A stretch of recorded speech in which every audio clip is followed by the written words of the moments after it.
नाज़रीन, वफ़ाक़ी घरू वज़ीर राणा सनाउल्लाह दावा कया है त PTI जा 5 न पर 50 मेंबर सुभाणे पंहिंजे ज़मीर मूजिब हमज़ा शहबाज़ खे वोट ॾींदा या वोटिंग खां गैर हाज़िर रही सघनि था।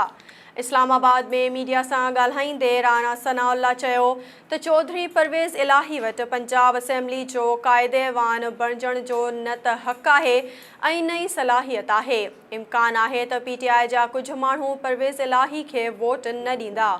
PTI में जिन जो ज़मीर ज़िंदा आहे उहे परवेज़ इलाही खे वोट न ॾींदा।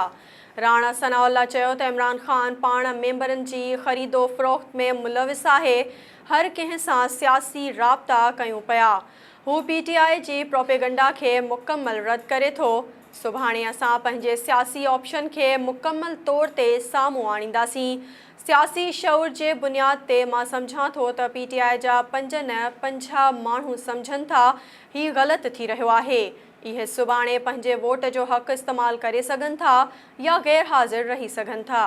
मैं समझता हूँ 5 नहीं 50 लोग जो हैं वो ये समझते होंगे कि ये सारा जो हो रहा है ये गलत हो रहा है और इसलिए जो है वो अपने वोट का हक़ जो है वो अदरवाइज जो है वो या इस्तेमाल कर सकते हैं या कम से कम ये है कि वो जो है वो उसे रोक सकते हैं, एब्सटेन कर सकते हैं।